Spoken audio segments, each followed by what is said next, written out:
Apache, Texas, here on the campus of Southwestern Assumption God University. It's the premier broadcast for both the women's and men's soccer teams here at SAGU Sports Network. I'm Rob Price, along with my co-host Tim Roberts, and welcome to today's broadcast. Tim, it's going to be a fun day today, kind of windy. Yeah, a little bit windy, but it's a little bit cooler, and that's the good news as we kick off soccer here on the SAGU Sports Network, SAGU Sports Live. Big day in our history when you think about it. The Lady Lions come into this game, Tim, 0-3, losing to Mid-America Christian, Sterling College, and then to Southwestern College, not ourselves, actually another college. But they're playing really well at this point, and the chances today against Louisiana College look pretty good today. Yeah, they've got a good lot. Well, the thing about those last two losses have each been by one goal. They've lost 2-1 in the last two matches, so they've been right in there in these games. They're a young team, and it's a building program right now. It's a program that's building upon itself. That's been the story of the soccer program since its inception in 2006.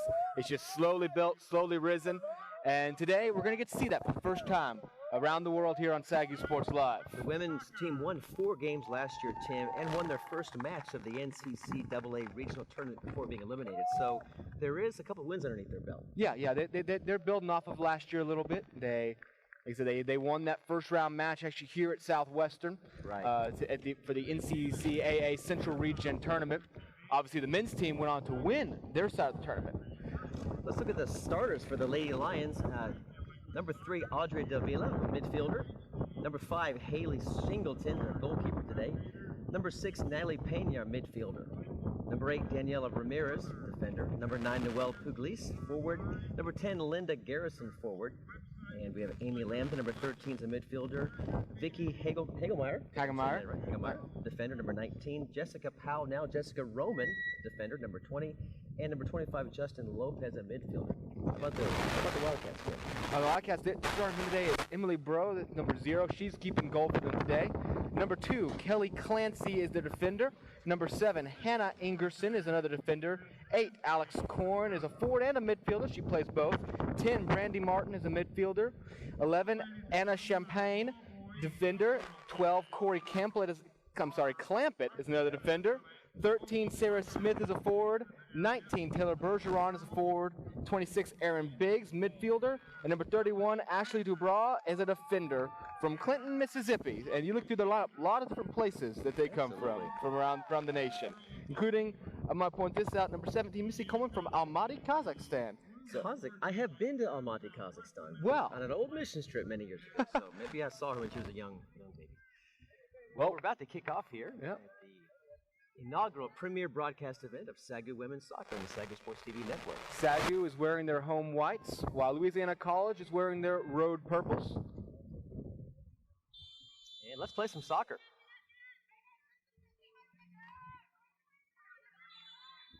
Whistle on the play as the ball was kicked around. It's going to be Louisiana College ball, just near midfield. Check that. SAGU's ball. Yeah. They're white today. SAGU is wearing the white. The infraction there, just a little bit too much pushing. Right there, you see downfield, and it's going to head out of bounds. Yeah, a little bit too hard there by Jessica Powell Roman. She's the only senior on the entire SAGU lineup this year. She's 16 of 19 underclassmen. Yeah, it's absolutely, like I said, a very young team that's trying to build on some successes from last year. Goalie resets the ball, short left. We'll keep away up midfield. Ball's in midfield, Louisiana College driving. Now at midfield. And there's an attempt at centering, and it falls back into Louisiana College's hands. And back to a defender for SAGU, number 20. And that ball's going to roll out of bounds. Louisiana College ball inside SAGU territory.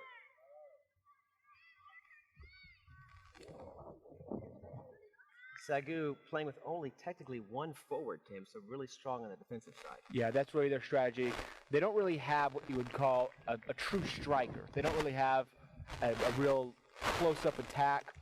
Talking to Coach Fortner before the game, she talked about how they really are. There's some good outside shooters from long distance, but they play a real spread offense and spread defense. They need to get the field open for themselves so they get those distance shots. Really good job Jessica Powell. Fortunately, the Louisiana College girls will find that ball. Now pushed right forward, and it's going to be out of bounds. It's going to be SAGU ball. So yeah, early on, you're probably going to see a lot of SAGU just trying to control the tempo, trying to spread the field here. Vicky Hegemeyer from Africa. Yeah, Congo, Democratic Republic of Congo. Coach said the most improved player on the team this year. So we'll look forward to great things from Vicky. Another infraction, and that will be Louisiana College ball right near midfield.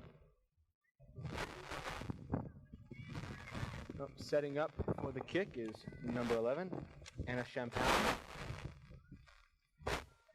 Haley Shingleton's in goal. She has stopped 16 of 18 shots on goal, Tim. So we like her chances in the net. Yeah, she's been really solid coming in the second game of the year, and she's had to face Kelly a Clancy lot down of the right shots. side, tries to center and is put it out of bounds by number 19, deflected by Vicky Hagemeyer. Say she has had to face a lot of shots. SAGU has been outshot 53-20 in their 3 games so far this year. So being the SAGU goalkeeper is kind of like being a target on a shooting range. You got to hold your own. And so far she has, like I said, only allowing 2 goals and 18 shots. Corey Clampett throws the ball in. And it's kicked downfield and centered near goal. Header missed header, and defender number 13, Amy Lambden. Good opportunity there by the Wildcats, though, Lady Wildcats from Louisiana College. There's a very solid centering pass just over the head of Alex Korn. She got her head on it. She would have had an opportunity for sure. Jessica Roman on the boot. Big, strong leg. She's the captain of this year's squad, Miss Roman is. Probably know more about her career, Jessica Powell. Jessica Powell for her first 3 years of playing. Her older sister, Sarah Powell, was also a defender. For 2 years, they actually got to share that backfield together. Both very solid in clearing the ball.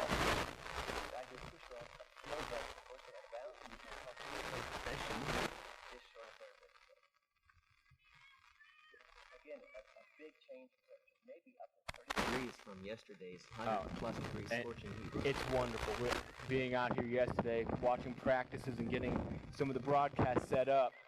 The ball is beaten there. Vicky Hagemeyer taken Clancy away from her by Clancy. Now number 20, Jessica Powell takes it back away and clears it upfield.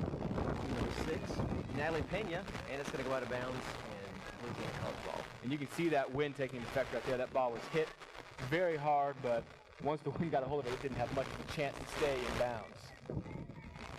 Yeah, the temperature dropped. Temperature yesterday, a high of 105 in the area.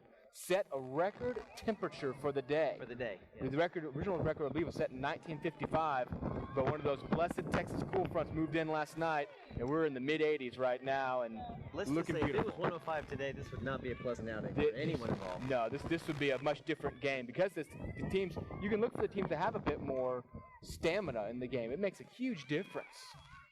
SAGU trying to get the ball out of their own end, and they will not quite. Louisiana College definitely controlling the tempo early on, keeping full possession of SAGU's end. Most of the time that is on SAGU's end of play. That is correct. Number 31, push the ball forward. That's Ashley Dubra. Tries to work around Vicky. Now down the right side forward, number 10, defender. Takes care of that. And that's going to be a corner kick for Louisiana College. Outside. So Louisiana kick of the day? Yep, Louisiana College's first attempt, first corner of either side. Over to take the corner will be Anna Champagne. Generally a defender.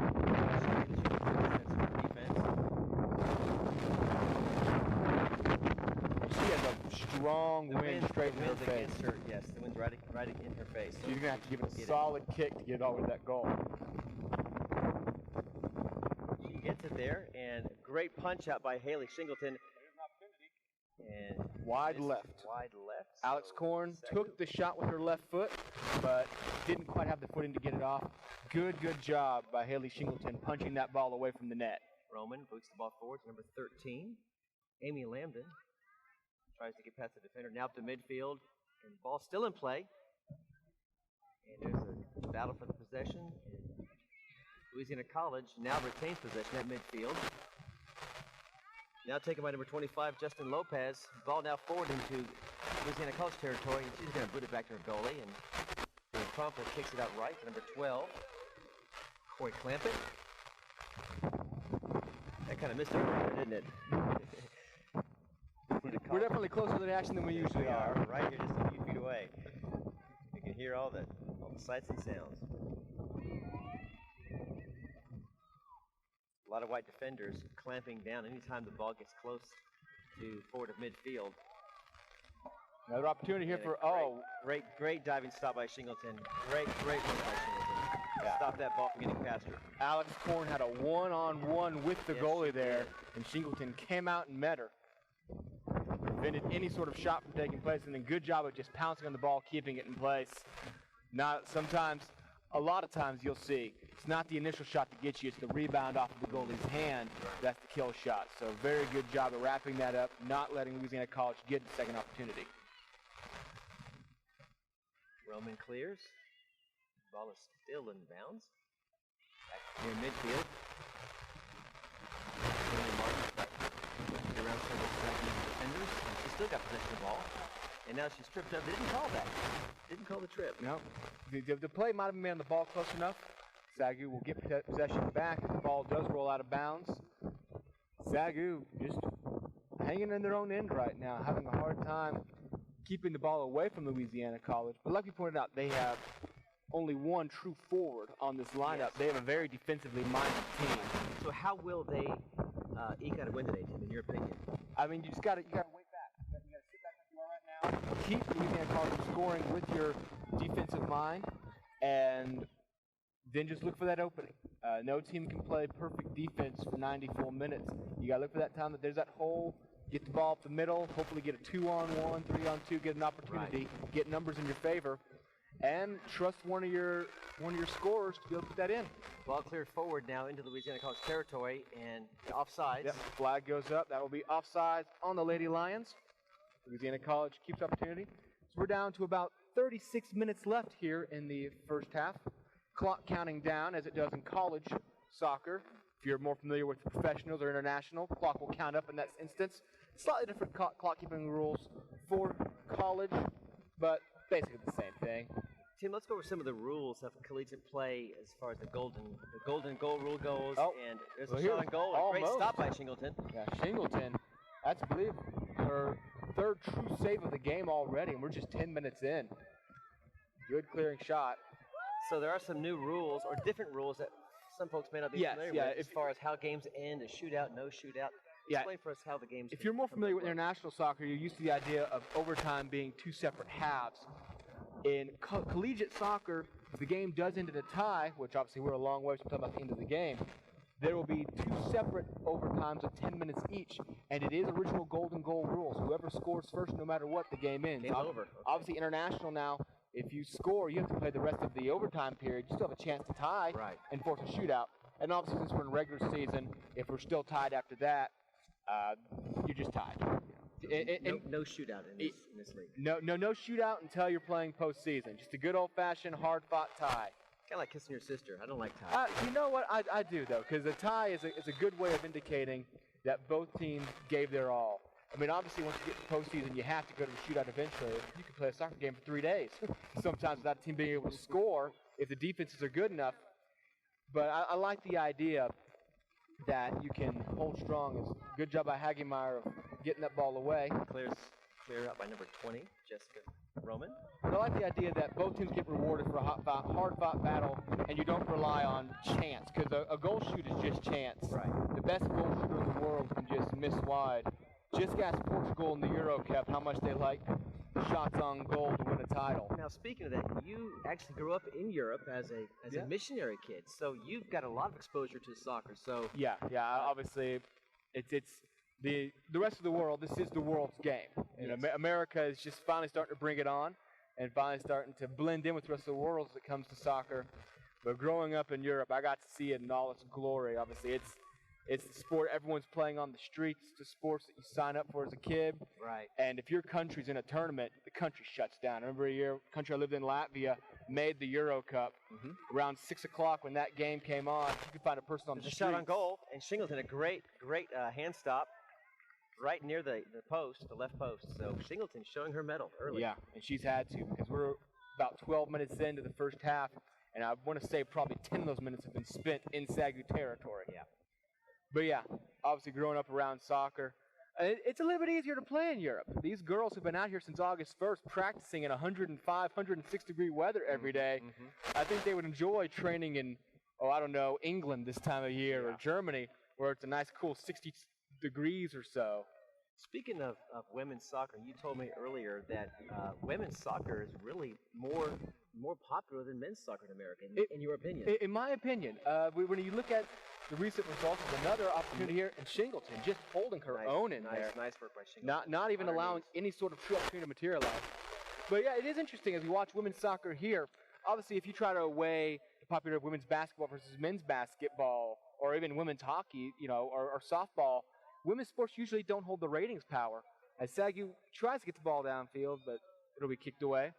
But when you look at the current success of the women's soccer team, U.S. team, winning the Olympics, being a finalist in last year's World Cup, winning some World Cups earlier. We all remember Mia Hamm with the spectacular winning shootout goal against China in 1999. There really is this feeling that the women's soccer team in the U.S. has more popularity, has more backing than the men's team at the moment. And that's just because the men's team is not as high as they are on the polls, on the charts. They can't quite hold their own against Germany or Spain by any means yet. Those games usually end in embarrassment. Matter of fact, it wasn't until just earlier in August that the men's team in an exhibition beat Mexico in Mexico for the first time ever. Mexico had defeated or tied the U.S. at home in every game they'd ever played. The men's team is getting better, but it's the women's team right now who's been dominating the world scene for the last 12, 13 years. I'd almost like to do a test, match up the men's team versus Mexico and the women's team versus Mexico at the same time on two different networks, and just see who comes out with better ratings. See who comes out with better ratings. I think it might be very surprising who wins. Shingleton. Yeah, not a realistic shot, but still a nice stop. Nonetheless, goes downfield right. Towards number 13. Takes the ball back to one of our defenders. Natalie Pena. Recenters. Again, the Lions taking their time on offense now when they do have the ball. Not any rush. Very methodical march up the field. There's a kick forward into Louisiana College territory. Taken by number 12, Corey Clampett. She's got number 10, Linda Garrison on her tail. Now back to a loose ball. And SAGU making a little bit of a push here. Trying to gain possession of these strong defenders for the Louisiana College team. They're doing a good job of keeping that ball mostly on their side of the field. Yeah, they have not given SAGU the opportunity to possibly find any holes yet. But as you said, you could play and get beaten physically on the ball, but if you have one goalie who does her job, you could have a scoreless tie. Exactly. Louisiana College only had 2 wins last year. They were 2-17 overall, but this year they're already 2-1. So just 3 games into the season, they've already matched last year's win total. SAGU obviously still looking for that first win. They fell the first game on the road 5-0, and they've dropped a pair of matches at home 2-1. As we see the second corner kick here for the Lady Wildcats. We're down under 30 minutes left in the first half. Still scoreless. Shingleton puts Vicky on the right goalpost. There's a head. And knocked away by Justine Lopez. Pushed out, cleared by the SAGU defense. Louisiana College still trying to maintain possession. And the SAGU Lions come forward. Here comes Amy Lambden, pushing the ball forward down the right side. She's near midfield. And stopped by defender number 31, Ashley Dubra. Yeah, the Wildcats, Bruce Deaton, the head coach, really believes they can win 4 to 5 games this year. They already have 2 under their belt. So yeah, it shouldn't be. If you're halfway there, it shouldn't be a problem. We still got a shot on goal. Yeah, the shot was directed on goal, so SAGU finally gets what you could call at least a mild opportunity. Wasn't very realistic, as you say, but I don't believe in any unrealistic shots. A ball is too crazy of a thing. It takes too many weird bounces. I say if you have the opportunity to shoot it, especially on a windy day like this, you don't know how the wind might aid that ball in spinning or cutting down before the goalie is ready for it. Oh, there's a nasty kick there. No flag call. There's a fight for the ball near midfield. Pushed forward now to the Louisiana College side. Taken by the defender. And now we're seeing a little bit more action on the Louisiana College side of the field as the SAGU Lions maybe pressing their offensive input just a little bit more. Well, see, essentially since all they have is defenders, if they can never get the ball on SAGU's side, they just drop that defense back down to midfield. As here comes an opportunity for the Lady Lions. Shot on goal. And it's scooped up pretty easily by the defender, goalkeeper. But essentially, if they can just set up shop in the Wildcat side of the field, they can just set their defense back at midfield and hold back there. Right. Vicky Hagemeyer fighting for the ball, and we'll get it back to Jessica Powell. Powell clears back to Hagemeyer. Hagemeyer now taken away by Louisiana College. Looking right, forward now. Hagemeyer, nice stop. And that'll be retained by McKenna Michael. Over to Amy Lambert. Over to Danielle Ramirez's side. Shot on goal. And that's a goal. What a shot there by Sarah Smith. She got the centering pass, drove down the middle, had her open shot, and nailed it right over the shoulder of Haley Shingleton. Haley Shingleton is protesting. Too close, too fast. Haley Shingleton protesting about something there. Protest will fall on deaf ears, though. Looking for an offsides call, Tim. But it's very possible. It's hard to tell from this angle, and it's just hard to tell in general sometimes if someone's offside. But the Lady Wildcats finally strike.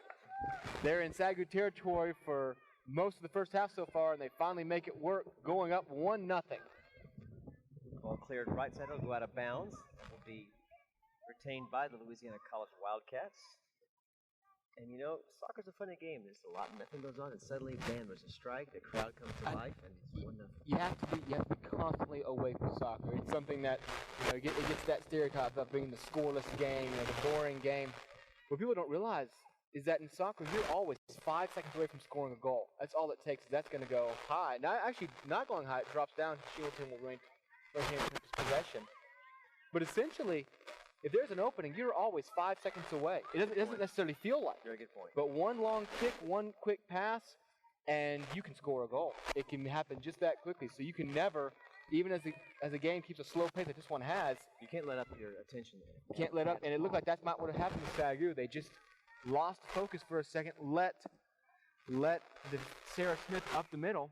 Now you'll notice when I called the goal out, there was actually a loud cheer. So there are some fans who've driven up from Louisiana. Yeah, Pineville, Louisiana. Pineville. Yes, saw them coming earlier. They're here to support their Lady Wildcats, and they've got a 1-0 lead midway through the first half of play here. Here's a move now. Push forward to number 6, Natalie Pena. She's at the center. She kicks back to Hagemeyer, who looks forward. Up now to number 10, Linda Garrison. Ball still in SAGU's possession.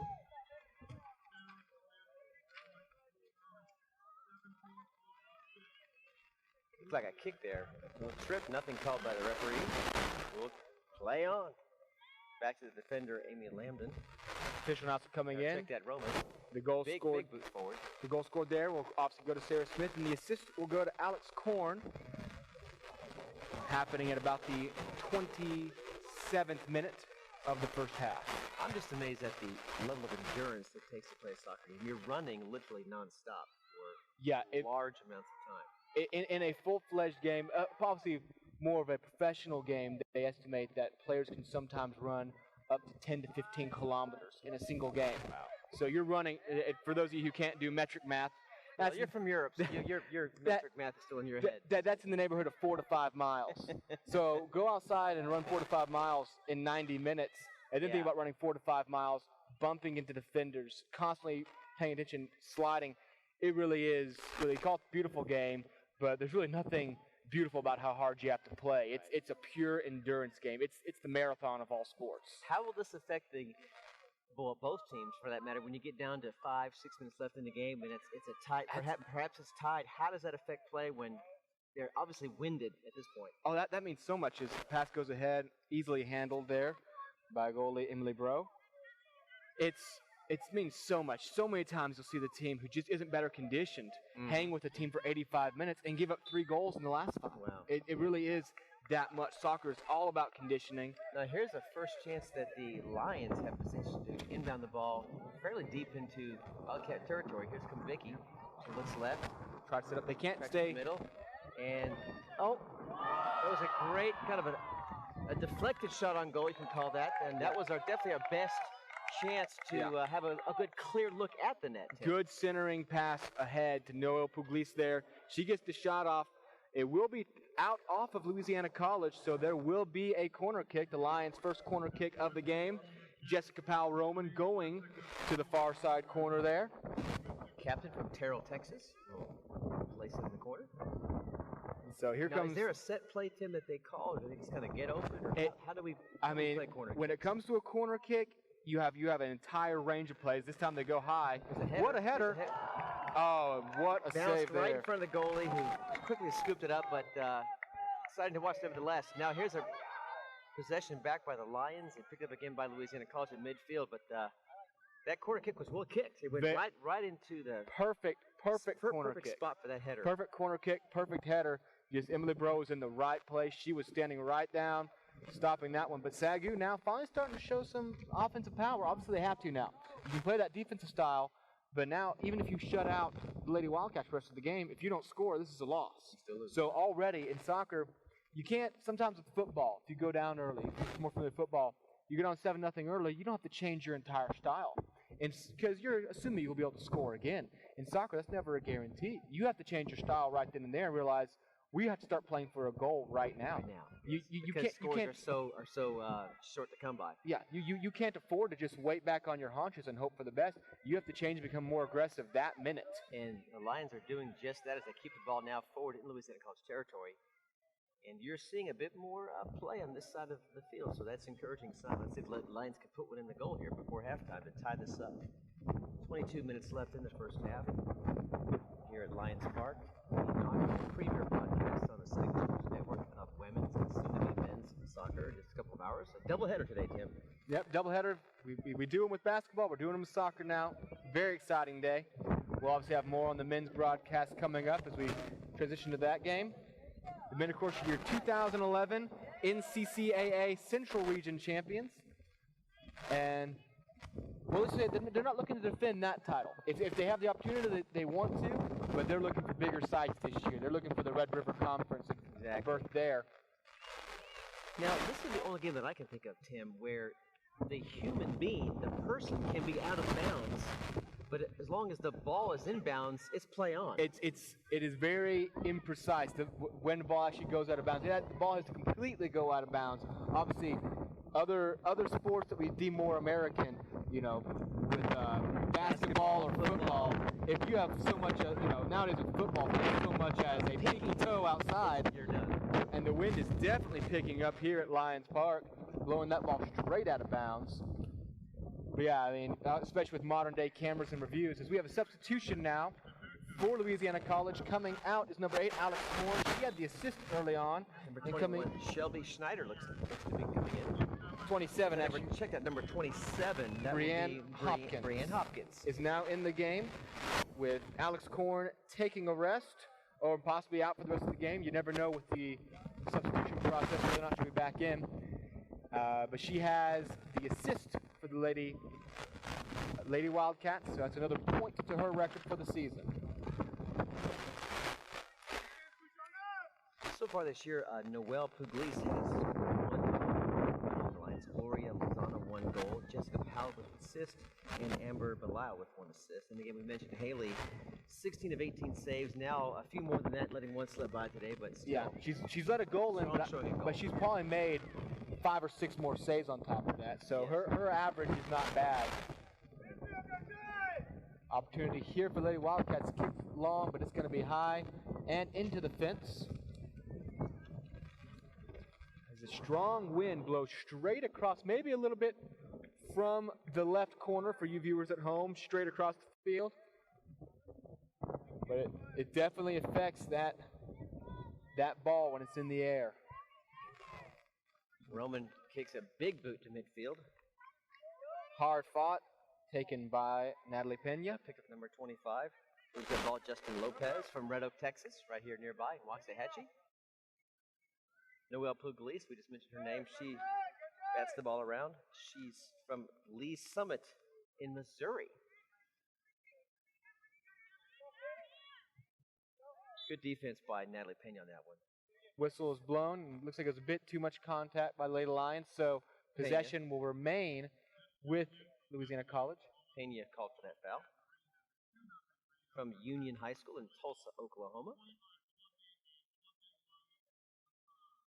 Just getting an update in from other SAGU action across the spectrum. SAGU volleyball currently trailing 2 games to none, I guess, against Southern Nazarene up in, I believe, Bethany, Kansas. I believe there's or Bethany, Oklahoma. There's a volleyball tournament up there. SAGU volleyball team trying to find their footing. Off to a bit of a slow start this year. Hank Moore has been traditionally very successful with his team. So yes, he knows how to rebuild. Exactly. They've made 7 consecutive Red River Conference tournaments. That ball goes out of bounds, and two players, one for each team, take a while to get up and clear their cobwebs or their bruises on their knees or ankles. And that ball will be, is it a corner kick? It looks looks like it'll be another corner kick. Coming in is Anna Champagne. She's taken all of them so far. But of course, we'll have volleyball action all throughout the fall coming up. I believe September 25th is our first volleyball match. That's correct. Be sure and look online. Like us on Facebook.com/SAGU Sports Live. Find the schedule. Headed off by a SAGU defender, retained by number 12, Corey Clampett. And that's going to go out of bounds past the goal line. Miss Shingleton will put that ball back in play. Check that Amy Lambden will handle things for the Lady Lions defensive side. So on a kick like this, are you looking for a place to kick it to, or a player to where they're presently at? That's more, I mean, again, it's up to whoever's kicking's decision there. If they find someone that's open for a direct pass, they'll go for that. Are they communicating substitution here for SAGU. Lindy Garrison takes a sit, while Amber Belial comes in. She is the backup goalkeeper for SAGU, but also a midfielder. Big boot by Lambden. Lands right near midfield. Noelle Pugliese pushed the ball forward into Louisiana College territory. So you're saying that the one kicking near the goal can communicate non-verbally, or do they have signs or signals, or they just kind of find an open spot? They can communicate non-verbally, or sometimes they can just do it verbally. They can just point the players around, find whoever's going to be open. Obviously right there, she found a spot and kicked there. SAGU's able to get it out of bounds off Louisiana College, retain possession. SAGU really with the only that one opportunity they got down there, the good centering pass that was deflected by the goalie away, and then the following corner kick. The ball will go out of bounds on Vicky Hagemeyer right there. Like her right shoulder. Talk about ball control and how that really plays into statistically and the odds of scoring when you can play keep away for long amounts of time that eventually can translate into good shots on goal, correctly? If you can play keep away, keep the ball going across the field, keep those cornering and centering passes going. You spread the defense out, you can wear them out, and again, while you're doing that, all you're doing is looking for a weakness. You're looking for a way in, and that's essentially how the Lady Wildcats got their goal. Right now. Yes. They're passing around. They're willing to wait. They're not just going in and taking wild shots. They're looking for the hole, and they found one already for their 1-0 lead. Or I suppose it's a 1-0 lead since we're watching soccer. Let's get our term right. Well, get all those correcting emails. Well, I tell you, number 21 for the Wildcats is fast. Shelby Schneider's a little rabbit out there. She is moving quickly too. And there's a shot on goal, scooped up by Shingleton. Easy stop for the Lady Lions. And again, although the Wildcats are clearly outplaying the Lions, we're 5 minutes away from potentially seeing a game-time score. And SAGU has shown they can get down the field, that they can have that opportunity. They've had 2 already. It's just a matter of finding that hole. As we drop below 15 minutes left in the first half. For those of you wondering, in college, the clock does not always keep running. It does stop in certain circumstances, and due to that, there's never much overage time. Right. If you're watching international, professional, sometimes you can see up to 5 or 6 minutes of overage time into half. Usually in an NAIA or NCAA game, you're going to see maybe 1, at the most 2. If something major happens, they will actually stop the clock. Into the Lions box, but it's knocked out.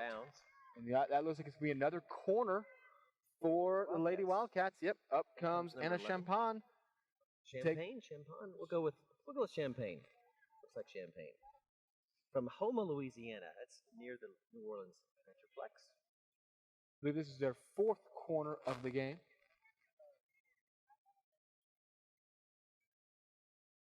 Singleton sets up again. She's got Vicky Hagemeyer at the post. Here comes the ball. It's taken by Louisiana College. Now out to 25, kicks it free near midfield. And Louisiana College retains back to number 11. Anna Champagne centers. Now And go went out. off her right foot, so it kind of had an angle to it. Didn't quite center as much as she wanted it to. Again, it's got to be hard to sometimes hit a ball where you want it with a wind like this and the ball moving around so fast. Perfect kicks are very hard to come by today. Another substitution. Sarah Smith is taking a sit now. She has the goal for the Lady Wildcats. So both the assist and the goal are sitting on the bench now. Coming in is number four, Haley Gerald.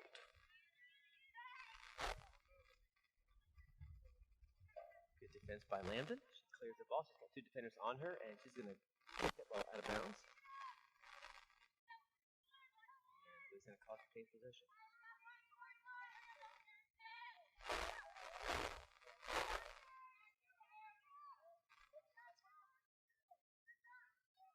The wind has actually died down just a little bit, Tim. So It definitely has. It's not which nearly means as a little bit strong. more heat. Yeah, the heat's picking up, but it's definitely helping with at least the long passes for sure. You can already tell the teams are going a bit more confident in getting that ball up in the air. Nice chest stop by Vicky Hagemeyer. Clears forward to number 22. Amber Belisle. She kicks it forward into Louisiana College territory. But there are the blue shirts of the defense. Retain possession. And here is a push forward to the right. Here comes number 4, Haley Gerald. She now centers to number 2, Kelly Clancy. Stolen away by Powell, and she'll just clear it out so they can set up some defense. I like SAGU's hustle team. I really think they're showing a lot of heart to stay with the fast.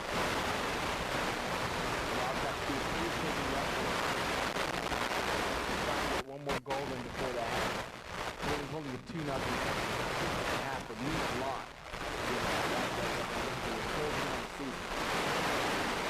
And the Lady Lions, you just can't let that happen. You got to hold strong and look for your opportunity. 100 plus people here supporting the Lions and also I assume the Wildcats as well. So a great crowd. Crowd is filled in. The bleachers are completely full. We've got people sitting on the makeshift warm-up mound for baseball, but people on the ground, people in their own chairs. SAGU soccer has definitely grown in popularity, and it grows in popularity because of wins. And there were some lean years. I remember being a new student at Southwestern, coming out here, watching as a shot goes in, easily by Emily Bro. But sometimes you come out here, and you were just here to hang out with friends because SAGU would lose games 11-1, 12-0. It's just the way things were. Any beginning program has to weather those initial lean years. Sure. But the fans have always been pretty loyal. They've come out. They've stood by the team. Obviously, being here on campus means a lot for SAGU students, being able to just come out of their dorms, walk out in the beautiful weather, especially as it sets more into September and October. The weather becomes much more bearable. You are a true fan if you can sit out here on August 18th and watch the opening game of the year, because it is not a treat. Number 10 goes down. That's Brandy Martin. And Lady Wildcats will get a free kick from the spot of the foul. There's also been some turnover in the coaching staff in recent years, so we're finally seeing some consistency. Mm-hmm. Yeah. You have to find that as a team. When you're first trying to set up, you're always in a transitionary role. You're trying to build that team up. And I think Lions are finally starting to find some consistency on both sides, men's and women's. Opportunity here for Lady Wildcats. Goal near front of the goal. Louisiana College moves left, kicks the ball back center, and defended well by white shirts of SAGU. And that ball high up. That's over the net and out of bounds. That was a dangerous shot right there, actually, because with this wind, it does pick up a little bit. It drop right back down. It could drop, and so it was a good job by Singleton keeping her eye out the whole way. Another substitution for Lady Wildcats. They are substituting a lot here. Number 19, Taylor Bergeron, will go to the bench. And onto the field, comes number 30, Hannah Sturdivant from Groves, Texas. She's a freshman. She'll be in a defending position. I think that's what we're seeing. We see another defenseman come in as their forward takes a seat. Big hoop by Roman. Really impressed with Roman's strong leg. And, but right there, we see number 19, Taylor Bergeron, on the forward, take the bench in favor of a defender midfielder in Hannah Sturdivant, and that's what you can expect to see when you have a 1-0 lead at this point in the game. You want to hold until half. You don't want to allow a tie, and if you can keep that lead, you can just fall into more of a defensive mode for the rest of the game. Sure. And again, it sounds, for fans of more traditional sports such as football or baseball, you want to see scoring. Yeah, well, you might say, how can you have a one? Even if you're a fan of hockey, how can you possibly play defense for that long? In soccer, it's possible. Even though there's 53 minutes left to go in this game, it is very possible. As another substitution here, out comes Corey Clampett, number 12, and into the game comes number 25, Lexi Foster. It really has got to be a team game, and you can't be worried about how many goals I score, because really a 1-0 lead can hold up an entire game. Exactly. Yeah. So you've got to be persistent and just play solid defense with a lead and not worry about, to pad my stats. Exactly. That's not the point. And soccer is perhaps the ultimate team sport. No one ever scores a goal on their own. Mm-hmm. It's all about your defenders getting the ball to you. It's all about your fellow forwards passing it to you.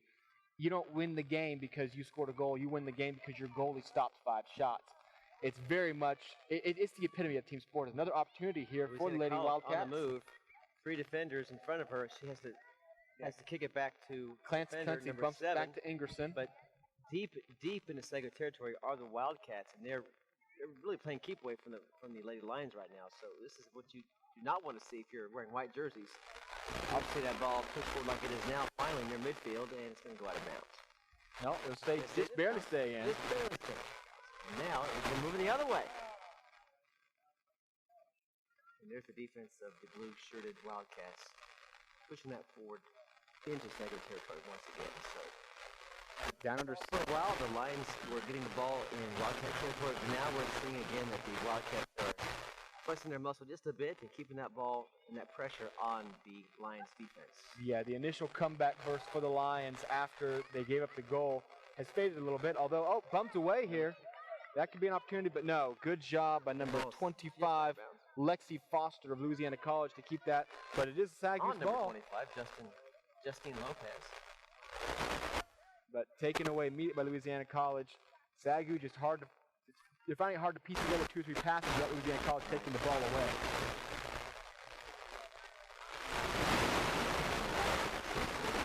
On this ball club team, which will improve in years to come. So their goals are going to be, well, here's a mild shot on goal and waiting for it right there, and her chin, the goalkeeper, Emily Bro, nice stop. I was just saying, after a few years of growing those forwards, you might see a more aggressive style of play, but the Lions just don't seem to have that real strong, aggressive forward set up front. And it's hard, again, you have 16 of 18 underclassmen on the team. It's hard to find aggressive underclassmen. Sure. New to the league, new to everything. Oh, there's stolen a nice away. steal. Left, centered, and unfortunately no SAGU Lionnaire to give that a second shot. So good job, scooped up by the goal. Good job by Amber Bilal getting the ball and with the centering shot/pass. Now, but no Lady Lions. Is that a matter of someone just not getting there, or someone missing an assignment, or is it someone too tired to get to that center spot? That looked to me more like missing a cue. That was the time to crash. Amber Bilal got the steal, and I think a lot of the other players were looking to set up an offense, while Amber Bilal was looking for the quick opportunity. She knew she had the opportunity to get to the corner, so she took it. And it's very easy just to see how you can miss that. 2 substitutions coming in for the Lady Wildcats now. Julie McKay comes in, and number 37, Mary Sims. So that's another defender, another midfielder in for the Lady Wildcats. Defender, that's correct. And that's Hannah Ingerson who takes a seat for one of those substitutions. And the fast-moving forward, Gerald, tries to take the ball away from Bickemeyer, or Hagemeyer, but fails to do so. Ball near midfield now. Justine, center, forward, back to the middle.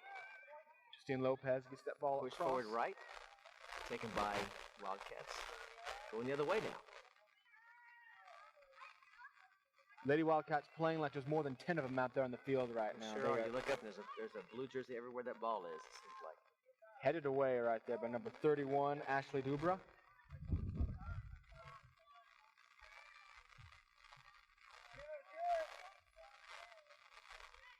When do the Lions begin conference play? The Lions will begin conference play relatively soon. I believe they have 2 more non-conference games on their schedule until they kick off their Red River Conference slate for the year, and it'll be a difficult one. Red River Conference across the board, volleyball, basketball, soccer, baseball, consistently one of the toughest conferences in the NAIA. SAGU's going to have, both on men's and women's sides, have their hands full. And the SAGU Lions football team in action later on today. Yep. We should be able to give some scoring updates during the men's soccer game. Yeah, the Lions at 6 o'clock will begin taking on the Howard Payne Yellow Jackets on Brownwood, Texas. Opportunity here. And they're going to call offsides. They're going to Flag call goes up. Justine Lopez offsides. And I don't think she quite was. The flag went up there. I believe number 37, Mary Sims, was still between her and the goal, but the flag does go up. And the Lions are offsides with under 3 minutes left in the first half. For those of us who don't know soccer that well, including me in some respects, but we're learning, explain to the viewers offsides. Offsides is just, it's a rule that protects the defense. And what it does is it means that you just can't throw someone as far back as you want to. There has to be a defender between you and the goal if the ball isn't there yet. Once you have the ball, you can do whatever you want. Good save by Justine Lopez. Goes out off of the Lady Wildcats. Lopez throws it in. So no cherry picking, basically. Exactly. You can't just station by the goal. And, so because of that, it keeps you from stacking down there, Tim, throwing some all the way down. That's how I averaged 25 points a game in basketball. I just cherry picked. It was easy points. You can't do that in soccer. No, you can't do that. You can't just, you can't pull a Shaq and just not play defense. You got to get back there. His ball's up the middle. Now the ball's ahead, so that's okay. The ball's ahead of all Lopez the has it. Now Lopez elevates on it. goal and over the goal. Now in that case, the ball was leading the SAGU player. Exactly. There's no offsides call. Once the ball goes by, it's free game. So that was a good charge by Lady Lions. Like I said, they had their space. They're trying to spread the field and find an opportunity. They had an opportunity there. Lopez got the shot. It was just high of the crossbar. And now we're approaching under a minute left. Yeah, approaching 1 minute left. Don't know if we'll have any overage time here in the first half. Lady Lions trying to throw in a last-second goal here to tie this one up for the half. Finally, he's keeping the ball somewhat consistently in Lady Wildcat territory. I tell you, I like Justine Lopez's energy, her play. She seems to have a nose for the ball. I look for great things in the second half. Yeah, she has picked up so far in the last few minutes of the first half here, fighting for the ball, getting some good passes down there. She had the shot right there that sailed just high. Here come the Lady Lions with the clock down under a minute now. And the Lady Wildcats are just going to clear that, try to get that clock down to 0 so they can walk into the intermission. Lead. Well, the funny thing about soccer is, even though it goes to 0, you don't stop till the whistle blows. So really the players never know when the game or the half is over. And very often, essentially, if a team has possession and a scoring opportunity, the referees will not end the half until that opportunity has been stopped. Right? That's what you'll very commonly see. That will go wide of the goal. Right. That's probably the end of any action we'll see in the first half. As the clock approaches 0. And as our PA announcer actually counts down the final few seconds. It's not New Year's Eve, it's the end of the first half. But the first half will end right here. The whistle is blown. The Lady Wildcats strike first and strike early, going ahead 1-0 to end the first half of play here on a beautiful Saturday afternoon at Southwest Pacific Drive campus. We're going to throw you to a quick commercial break.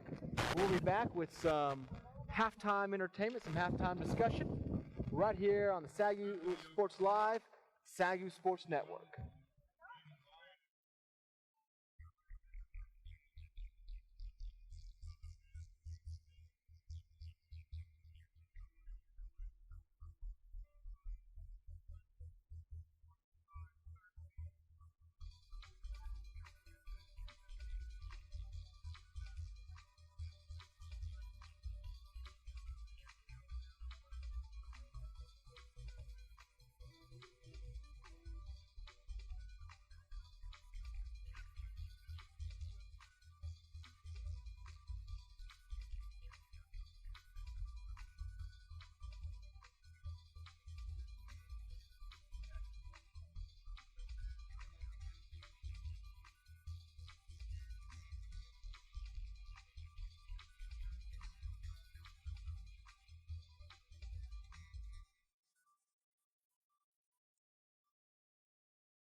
Welcome back to Lions Park here at the SAGU campus in Waxahachie, Texas. We're at halftime now as the Lady Lions trail the Louisiana College Wildcats 1-0, 10 minutes. Pretty close contested game. Yeah, it really is. The Lady Wildcats have had possession for most of the first half, keeping it down in the Lady Lions. And Lady Lions did a good job of keeping it out for most of it, but all it took was one good centering pass, and the Lady Wildcats lead 1-0 at the half. And that goal scored by number 13, Sarah Smith, sophomore from Texarkana, Arkansas, assisted by Alex Korn was on that assist from New Iberia, Louisiana. Mm-hmm. So it, like I said, it was evenly contested when you think about it, because Lady Lions had some opportunities late, and that's what you want to watch. Is those last 2 or 3 minutes belong to Lady Lions. They got to be able to really convert that momentum into the second half. They can keep on pushing. We're going to head over to Bianca Alarcon now. She's interviewing men's soccer coach Clem Awancha. Thanks, guys. I'm here with Coach Clem Awancha, the head soccer coach for the boys team, but he is also the director of coaches for FC Dallas. Something else that you may not know about him is that he played in the World Cup for Romania. So thank you so much for taking some time out of your day to interview with us today, Coach. First off, what is the difference between a team that plays to score goals and a team that plays to control the ball?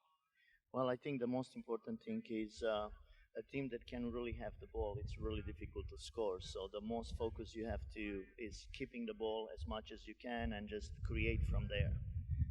So the question will be, it's hard to score if you don't have the ball. Okay, and one thing that we've definitely noticed about the boys SAGU men's team is that they really have a sense of community, a sense of camaraderie, from sitting together in chapel to spending their free time together. How do you think this has an effect on the way they play on the field? Well, one of the things from last year, we tried to encourage them to understand how important the team chemistry is, and that team chemistry comes from spending that extra time, not just in chapel, studying together, doing your homework together, and that really gets them to know each other more.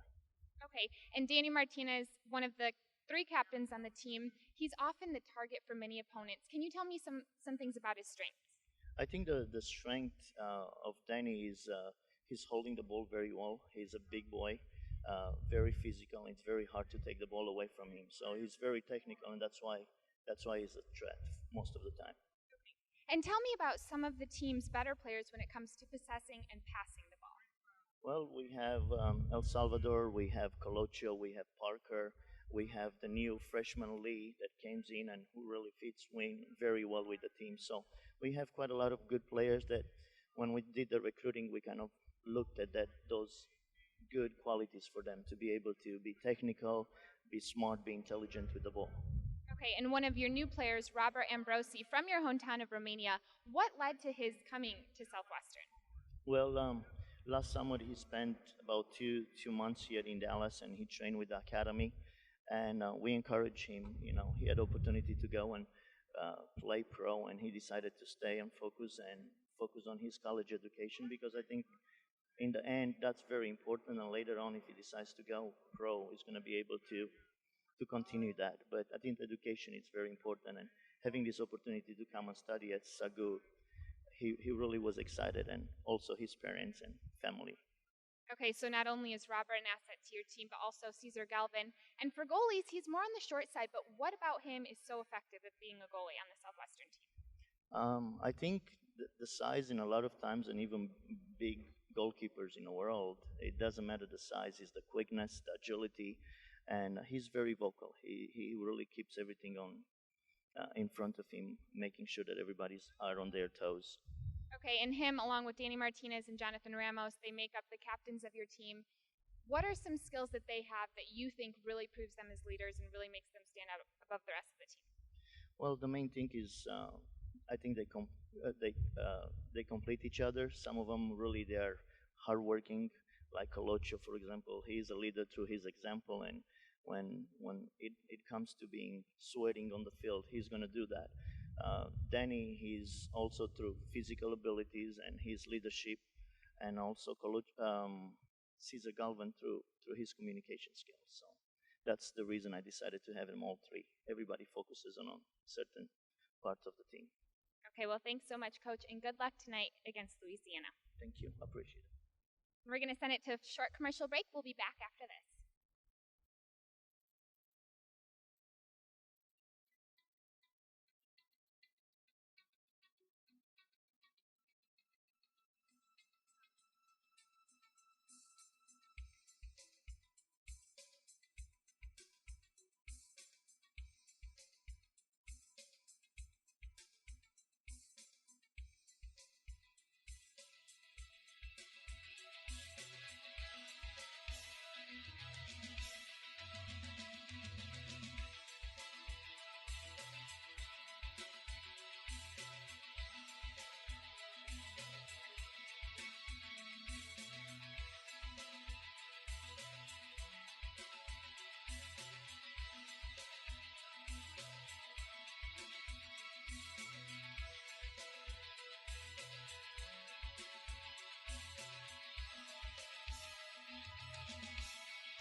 This year, SAGU Athletics presents the touching story of a woman who defies the odds and earns her master's degree without missing a beat.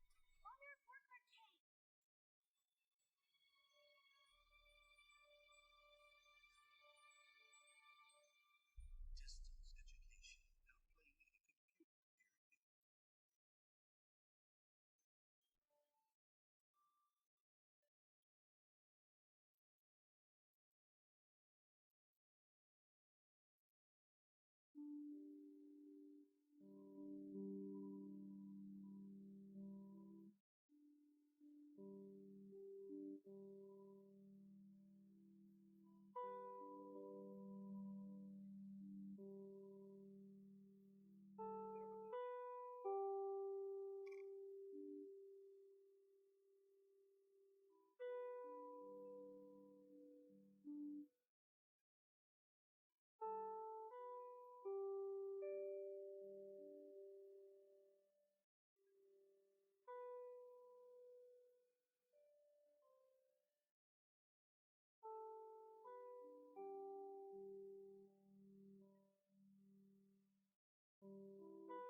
Hi, I'm Bill Taco. I had the privilege of being part of the live worship recording from SAGU in Albany.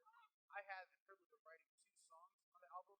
I wrote Waiting Still, and then I also had the privilege of writing Shine. Until the whole world knows of your love, your everlasting word. Let me shine, shine, I'll shine to this dark and lonely land. Forever I will stay. The story behind Shine is when it was time for us to put the album together and we met as a core team to finalize our song list. We were actually needing one more song, and I had this song that I had written for a friend as a project, and I never really thought of it as anything. I brought it to the team the next day, and they're like, this is the one that we're gonna have on the album." And I realized what I don't expect sometimes is what actually God uses us to make it. I will not be moved, and I will not be shaken. I will stand, I will shine. Let me shine. So if you guys want to buy the album or purchase it, there's a few ways you can get it. You can get it from iTunes, Amazon. You can also find more information at sagu.edu and also sagu.tv. Thank y'all for all your support and your love and everything you've done just to make this album a success. We love y'all so much.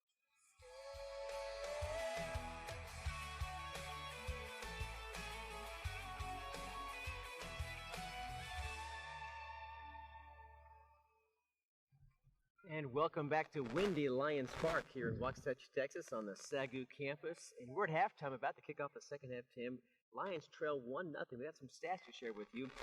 First half stats, Louisiana College, total shots on opponent 7, SAGU 8. Now talk about total shots on opponent versus quality shots. Yeah, well, total shots is just anytime you're able to kick the ball. Anytime you kick the ball in the general vicinity of the net, you've got a shot. Now, a shot on goal, which the next that we'll go over, is when the goalie physically has to get in the way to prevent it from going in. And then after that, you have quality shots. Like, how much did the goalie really have to try? How much of a chance did it really go in? When you look at shots on goal, SAGU actually outshot the Lady Wildcats 7-2. But from our calculations, probably only 2 of those are what we would call quality scoring opportunities, while obviously one of the Lady Wildcats shots was very quality. It went in, and they lead 1-0. Save 7 for the Wildcat defense and just 1 for SAGU. You can kind of reverse the other stat to figure that out. Corner kicks 4 for Louisiana College and just 1 for SAGU. And in the corner kicks, so far, Louisiana College has had really 2 good corner kicks. Obviously, Lady Lions' only corner kick, Jessica Powell knocked it across, and number 25, Justine Lopez, almost got her head on it and knocked it in. Almost, that's really one of their 2, what I would say, really quality scoring opportunities. But towards the end of the first half, like we were saying, Lady Lions picking up a little bit, finally starting to keep the ball in opponent territory for a little bit longer than they were earlier on. Had some looks, had some opportunities to get something going there. We'll just see. We'll see if that can translate over in the second half here as the teams are taking the field, ready to get started. Tim, what changes do you see or adjustments that you think Coach Portner will put in play for the Lions in the second half? I mean, obviously, I think a lot of it's going to start right here as soon as it starts. Lady Lions opened up very slowly to start the game, just dropping back into their normal defensive set. I think starting off, Lady Lions are going to have to come out stronger. They're going to come out faster and start making immediate pushes to try to get down the field. Again, right now you've got 45 minutes to score a goal, and you got to start swinging right now. And the second half will begin in just a moment. Here's the whistle, and the Wildcats will take the ball. Moving now the other way as we switch sides, and the Lady Lions quickly take that ball away from the Wildcats. And now playing on keep winning defense, pushing the ball back right side. Number 8, Danielle Ramirez, push it forward. Now push right, out of bounds, right past our location. Wildcats to throw in. Best shot by number 13. Sarah Smith stops it, now moves to the right, tries to set in the ball, and that's going to be scooped up by I guess that's technically right there a shot on goal because it could have gone in had she not been there. Is that correct? I don't think that would probably count officially according to a scorekeeper because that was more of a roller, slow roller, probably considered more of a pass interrupted by the goalie. Sarah Smith is back into the game right there. You saw her. She had the goal in the first half. She was subbed out. Dubra, speedy. Girl centers the ball. This could be a shot on goal. Number 19 kicks and scores! You can kind of see that developing, Tim. That goal is by number 19, Taylor Bergeron. A great offensive maneuver by the Wildcats. Go up 2-0. Lady Wildcats had numbers there. That was easily a 3-on-2. Either Bergeron or Smith could have taken that ball. Bergeron gets it, spins around, and just finds the open spot of the net. And so it's Lady Wildcats who come out firing quickly in the first half. A minute into the second half, but it's quickly 2-0. And that's Louisiana College. That's a big hole for the Lady Lions. They got to start moving down. Now they're going to have to play aggressively. They're going to have to push the ball. Yeah, you have no option. You've got to score. You've got to score pretty quickly just to make this one manageable.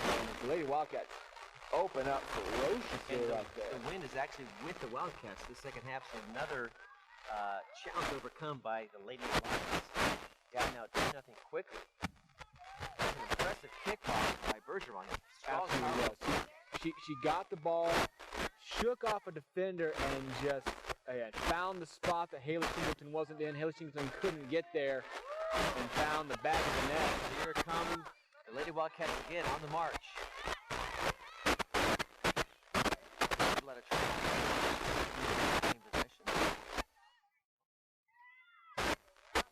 Now now playing that's a little bit better. Now they're going to keep away from the defense.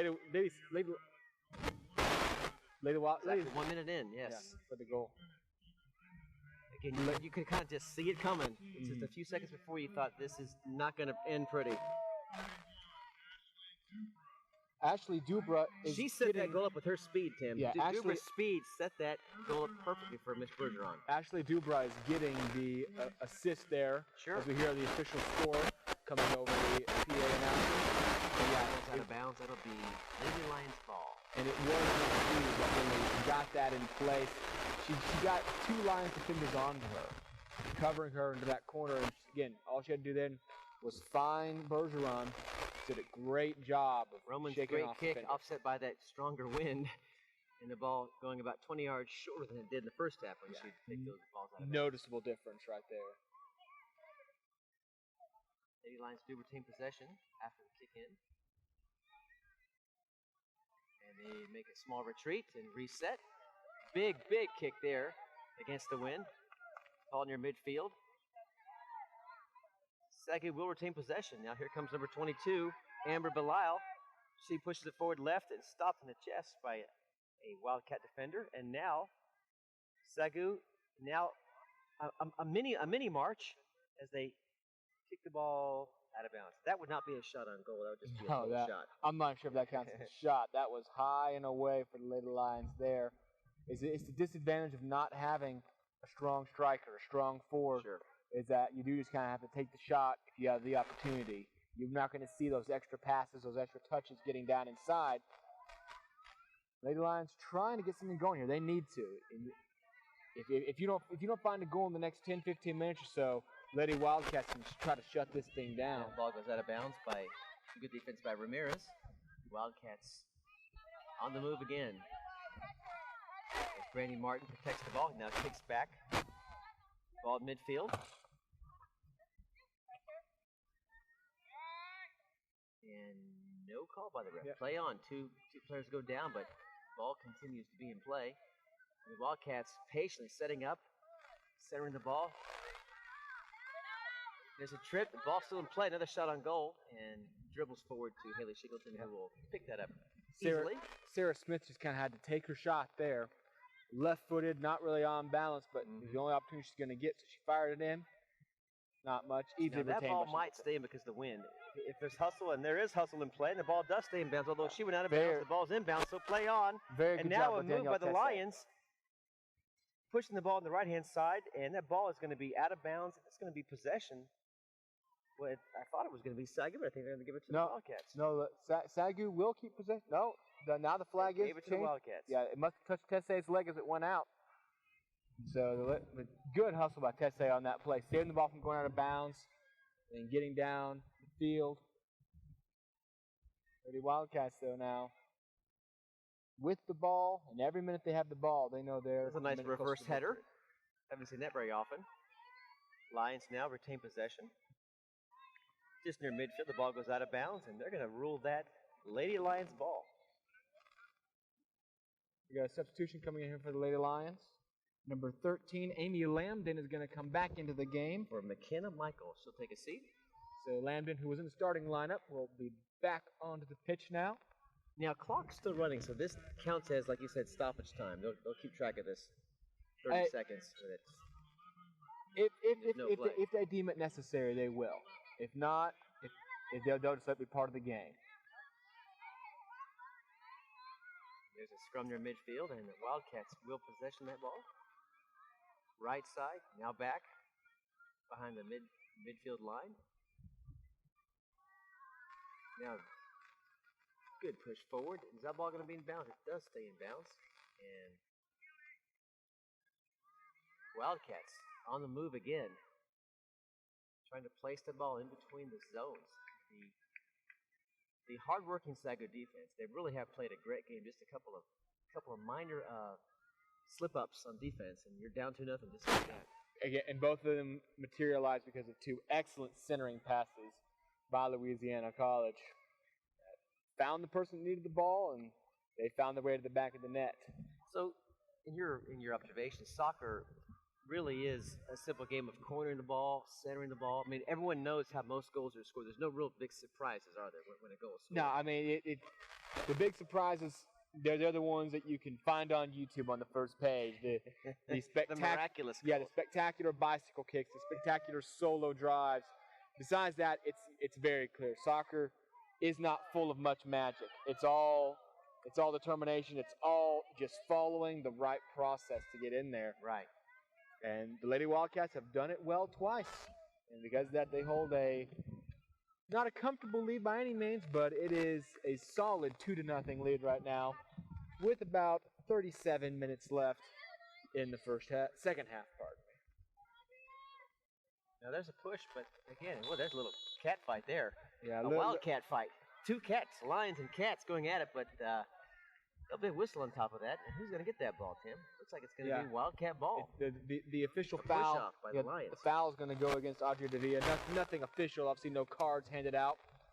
But in again is Anna Champagne with essentially what amounts to a corner kick where she's located on the field. Exactly right. It's plays just like within a few yards of a corner kick. So two walls up front, or two walled up front for the ladies Lions, and they stop that ball with the catch by the goalkeeper. Good interception by Shingleton there. Number 6 and 13 formed that two-man wall, went right over their heads, and Haley Shingleton grabbed that ball. But now the Wildcats back on the move again. The ball stays on the SAGU side of the field. And that's just a great pass right there. That's a great give and go. Now back to Another number great 13. touch. Could be a shot on goal here. Watch out. And finally pushed and slid down to the ground. And so the ball slithers past her out of bounds. That will be Lady Lions ball. But you can see that kind of give and go, that triangle movement as they move the ball to the field. That's very good textbook touches. soccer, I guess. Very good touches to get down there. Sarah Smith, ball just got a little bit in front of her, so she could not take the best shot she wanted to because that it sailed left.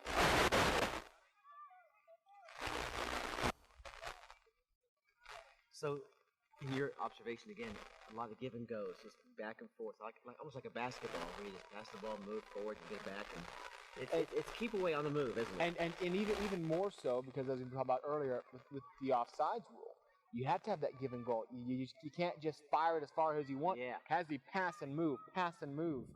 And Lady Wildcats have converted a few times. Lady Lions are offsides. Again, you could see 13 waiting for the ball, but she just was too far ahead of it. Amy Landon got just about a foot ahead of the defender, Alex Korn, there. So Lady Wildcats will get possession as we approach about 10 minutes in. We could use a couple of closed eyes by the refs on that offside to give us a chance to score a goal, right? Ball is cleared all the way down. Sometimes they do miss offsides, I think. Oh, well, referees, I mean, it's a very human sport. Obviously, referees are human in every sport, and soccer referees are no different.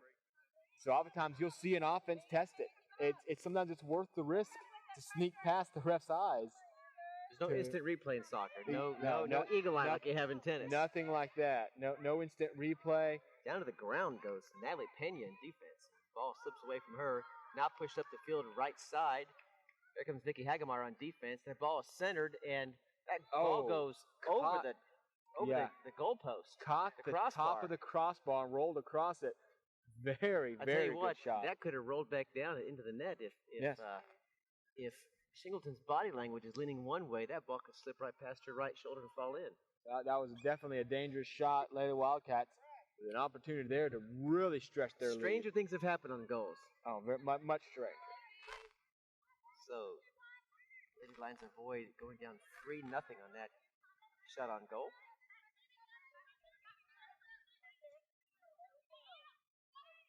So this is a way to just tire the defense out. See the ball go forward, then they go backward. So you're not always trying to move the ball forward, just trying to kind of slowly, incrementally move it forward. So a kick back may be actually an offensive move. Oh yeah, that's something you have to realize with soccer. Sometimes your best option is to go back. Another centering pass here. Lady Wildcats really pushing. Lady Lions not really finding that answer to get the ball back out. Another shot over past the goal. That's going to run out of bounds. No. Possibly it's stopped. So Wildcats still with the ball deep in Lions territory, and she goes down to the ground, and there's no whistle. We'll play on. And now the Lions looking forward. They move the center of the ball. Here comes number 15, Danielle Tessé. Tessé? Help me with her last name. Tessé. Now into Wildcat territory. Justine Lopez. That ball's going to be just saved. Will not go out of bounds and just clear it up the field. Hagemeyer centers. Now we're moving back. She does get it forward, and now there's a pushback. We're playing ping pong here the last 30 seconds. And that's honestly what the Lady Wildcats want to do right now. Up 2-0, they don't mind playing ping pong at all.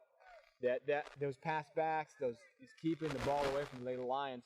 Only way they can lose now is if they let the Lady Lions get a quick score. Sure. They do not mind this game slowing down to a crawl and just play and keep away for 30 minutes. 32 minutes remaining in this ball game. As the Lions looking to avoid a fourth loss in a row. The Lions presently stand 0-3 on the season.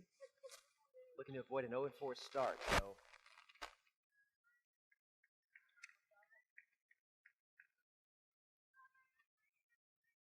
the men coming up after this ball game concludes, Tim, and This should be an exciting game against Louisiana College Men's Club. Really Looking forward should to that be. game as well. Really should be. The Lions put together a very good squad so far this year, coming off just an absolute powerful 9-1 win on Monday against Southwestern. 9 goals. Nine That's goals. Very impressive. 9 goals, hat trick by I have to check my stats here.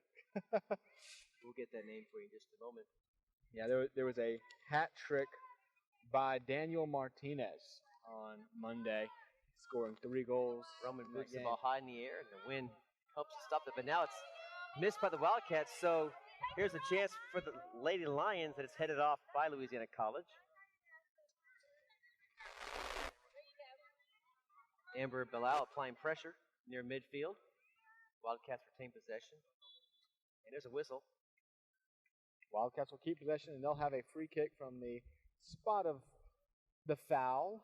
So, Tim, tell us about your wonderful soccer career over in Latvia as an American playing amidst all those gifted European soccer players. I think my soccer career pretty much surmised of getting into some fights with Russians on the streets while a soccer ball was involved. That's how you play Eastern European soccer. Fights? You have a soccer game breaks out? Pretty sometimes?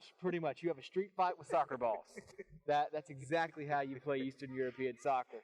Not nearly the beautiful game that Pele or Ronaldo might play. Well, I have some European soccer history. You want to hear it? What?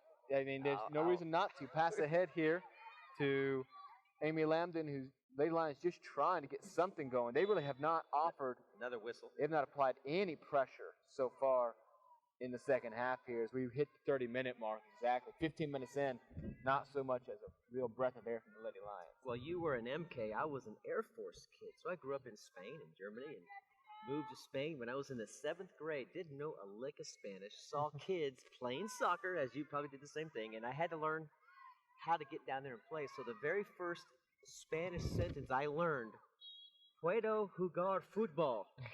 Can I play football? And that's the only and they sentence smiled, you have to know and in here's a shot at goal, and that is stopped easily by the goalie. But that was a good shot. Good shot by Jessica Powell-Roman there, knocking it in from her spot, at least getting an opportunity, but easily deflected away for what I believe is going to be her 8th save of the game for Emily Bro.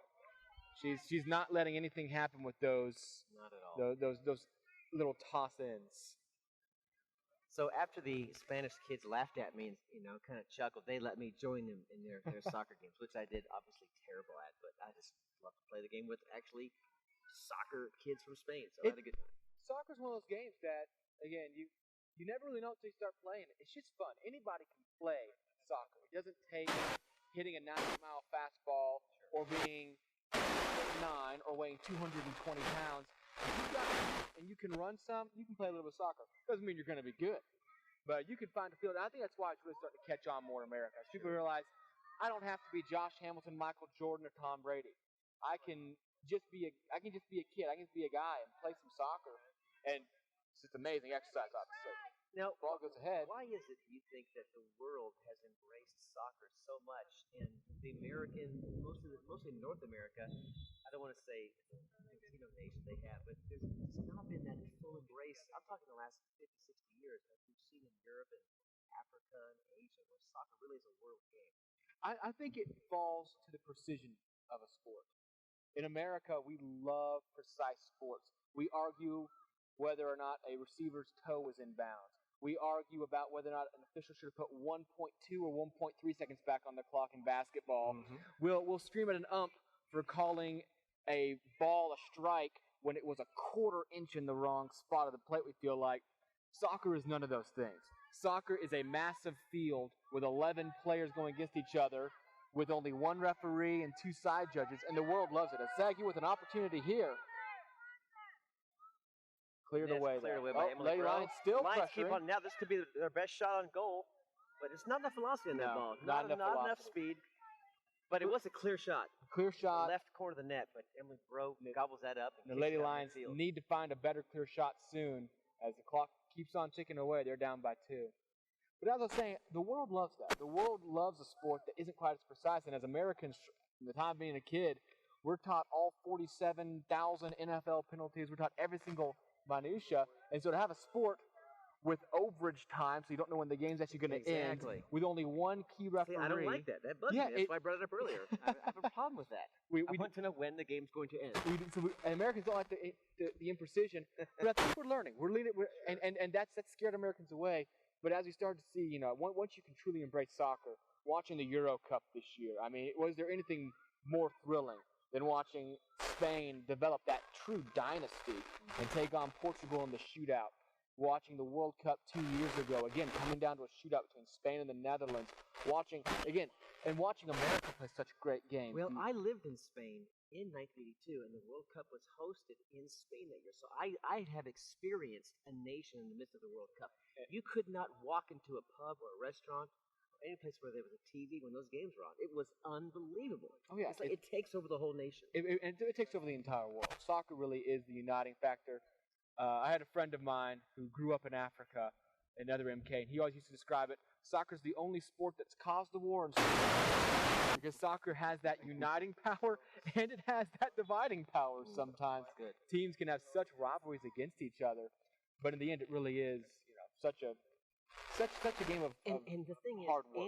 any kid who can find a taped up duct tape, makeshift ball. Like I've seen mission trips in the heart of the Amazon River in Brazil where you think there's no civilization for dozens and dozens and maybe hundreds of miles, and there in the field behind the river is a soccer game unfolding with kids who could run circles around us. Oh yeah. It's everywhere, even in the most remote regions of the world. Soccer really is a beloved sport. And that's because all you need is a ball. You don't need 18 mitts and a bat and 6 balls in case one goes missing, and you don't need pads. You need some shoes. Well, you don't even need shoes. No, half these kids had no shoes on, and the goals were like makeshift cones or whatever. It was not even legitimate goal size. But You need a ball and an open field.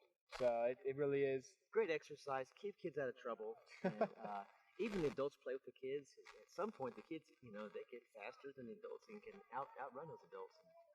And it's all footwork too. Once they learn some of the footwork moves, you can really excel in the game pretty fast. I've seen young kids who are just phenomenal soccer players at age 12, 13, 14 years old. Legitimate threats to score in. Under 25 minutes left. SAGU still trying to find any way to break down the Wildcat wall here. Trying to find that elusive, true scoring opportunity they haven't seen really since about 15 minutes left in the first half. And Tim, that's exactly what it's been. It's been a wall for the last nice centering pass though. Oh, deflected away there. There's the wall again by Anna Champagne. Solid header to keep that centering pass from going anywhere else. Crowd beckoning the Lions to find their way through. Coming to life here. But the Lady Wildcats action on the back down the field. Side of things. Cut off there by Jessica Powell. Out of bounds, and that'll be Wildcat ball. With no Lady Lions, so I should get possession there, so it'll be cleared again. That's right. It would not be a corner kick. We'll give that ball back to the Lions with 23 minutes left in this ball game. As we see, the men have now arrived near the field, warming up their legs in preparation for their contest, beginning at 5 o'clock today, Tim. Taylor Bergeron was just substituted out for Haley Gerald. Bergeron obviously with the second goal for the Lady Wildcats in the 46th minute of this game. So Landon in trouble now. The ball picked up by the Wildcats. And here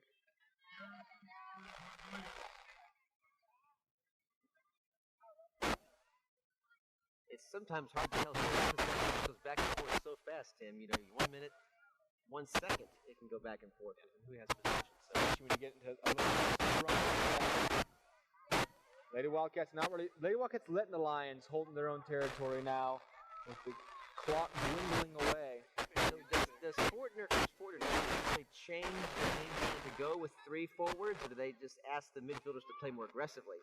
How does that work out when you're down 2-0 with 22 minutes left? When you're down 2-0, you just have to, like I said, it has to be a full forward attack. The defenders have to stay back, but obviously right now we're seeing less and less defenders every time that ball which has goes got across. to tire our entire team to get back and hurry to stop. So it can really have a negative effect. When you push forward, it can hurt you. Well, there's not much good about being down 2-0. And so there's a lot of negative effects from it. Long pass Long, here. wide errant. That'll That's be- going to be out of bounds. That'll roll out of bounds. Lady Lions will clear it away here on the goalie kick.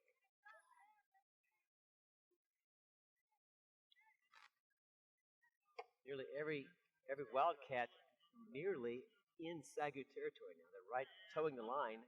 Well, that's because they at know midfield. with this kick coming up here, The wind's not going to send it very far. the wind is going to drop it down short, not going to assist the kick at all.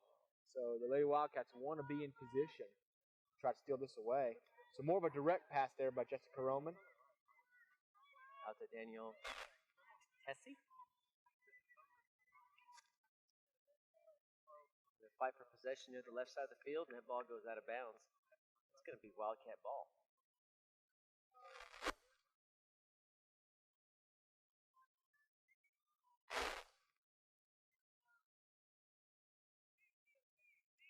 The Lions do retain possession. It's a ball forward. No offsides called. We'll see if the Lions can keep possession of this ball. 3 defenders there to take care of business, and the ball goes out of bounds once again. But the Lady Lions now applying some pressure.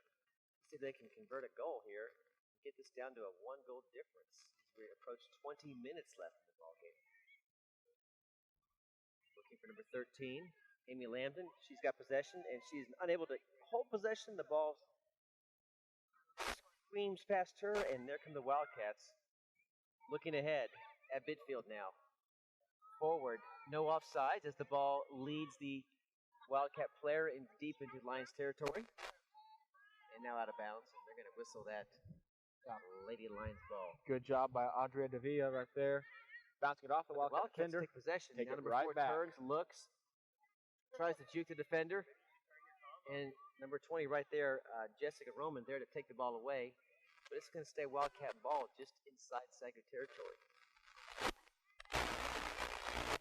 Does Fortner look at substitution at this point to keep them fresh, or does she go with her best players that she has on her team when you're getting this close to the ball game? I think you have to leave your best players in just because you're already lacking so much at forward. You have to keep your best players in. Your best opportunity to score is already on the field. Fresh legs don't mean much if they're just defenders coming in. Sure. If you're ahead, obviously fresh legs come in everything. Right now, you need your best opportunity to score. This might be it. Here's a mini breakaway. 3-on-2 or 2-on-3.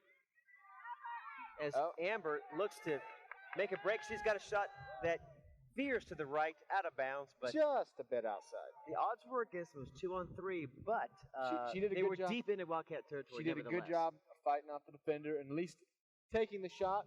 Missed by about 20 feet, unfortunately.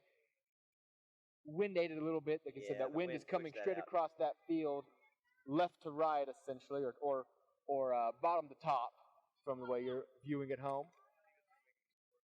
Let us know when you're viewing from right now. Log on to facebook.com/SAGU Sports Live. Give our page a like. Let us know where you're viewing from. Let us know what's your opinion of soccer on. How do you feel about soccer growing in America? Just let us know on our Facebook page.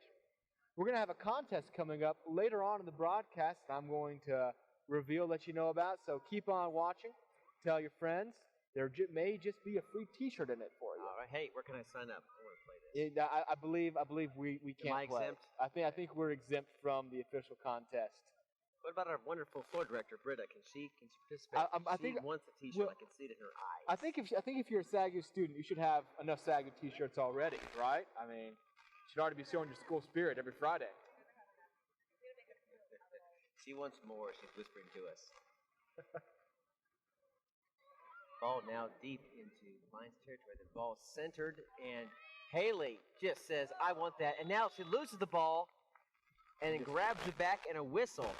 And she's down on her back. I'm not sure. Aggressive stop getting by up Haley slowly. Shingleton. Yeah, she is holding her left arm at Sears. I think she might have got cleated a little bit. She went up there fighting for that ball. Not She is grabbing her left elbow, Tim.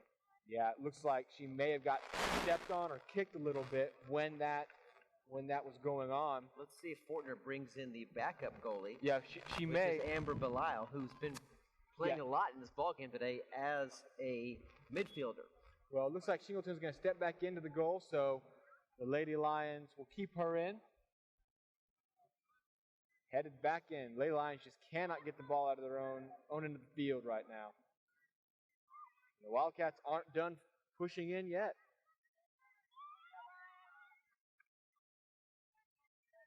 See, now there's an example of the Lions just not getting rid of the ball fast enough. She just looked like she was just taking her time, and the Wildcats just surrounded her. Now Here's a push forward now. Number 13, Amy Lambden's got the ball. Far right side, but it does go out of bounds. Saying that the Lions just were not aggressive to get that ball forward, and the Wildcats just literally ran that ball down and took it from her. So endurance definitely showing for the Wildcats, and perhaps the Lions a bit tired at this point with now nearing the 16-minute mark left in this ball game. Still 2-0. And playing from behind makes you tired. And they've been playing from behind since about 17 minutes into this game. And obviously, that problem's only been exacerbated by the quick score to start the second half, just 1 minute in. So they trailed 2-0 for basically the entirety of the second half, down to just over 16 minutes remaining now.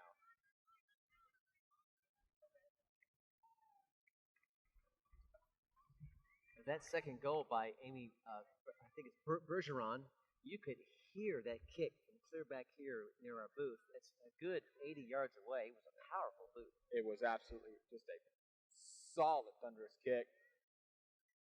No, it happened far too quickly for Haley Shingleton to make a play on it. Now, ball near the far side. Trapped just near the line. Kind of playing keep away from each other. As Vicky shadows the defender, now moved around towards the goal, and Shingleton snaps it up, looks right, and then stops. And she says, let's just reset this. Get our players a quick 5-second mini break, and now she boots the ball near midfield. That's a good kick. Yeah, into the wind. That was definitely a nice kick. But again, when you've got 4 defenders and 1 offensive player there, the odds of you retaining possession are slim to none for Amber, who is the backup goalie for Haley. Stay tuned. The men begin at 5 o'clock or near thereabouts after the conclusion of this game today. Probably about 20 minutes after the conclusion. That's generally the usual formula. It's easiest to go by. Flag goes up, and this is going to be Lady Wildcat ball.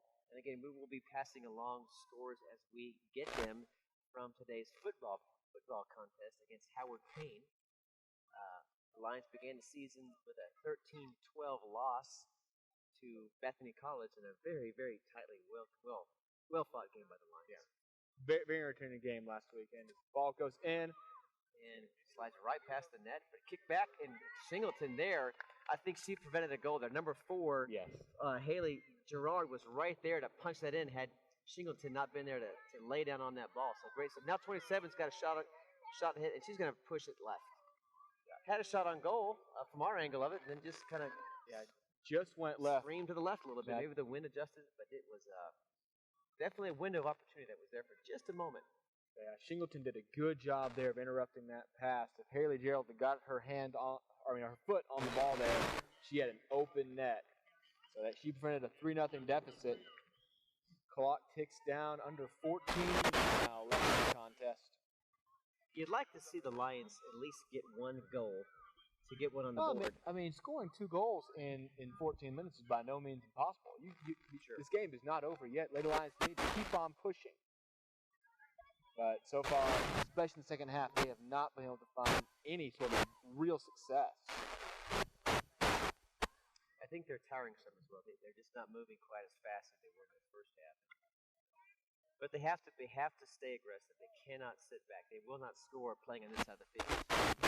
So 2-0 leads can become 4-0 leads pretty quick because it was a defensive lapse in the ball that far forward.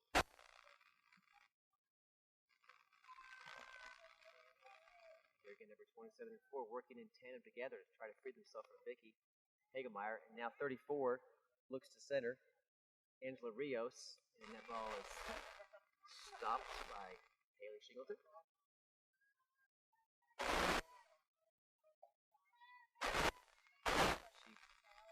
She's looking for Amber, her backup goalkeeper. Amber able to play both in the net and as a midfielder. And corner.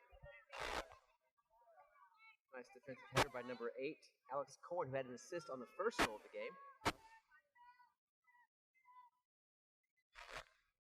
ball is going to stay in bounds near the corner. It's heading right towards you, Tim. Watch out. Oh, great stop by Amber Bilal. Great kind of high arching angle foot stop up in the She air. may have saved our monitor, Rob. She saved your face.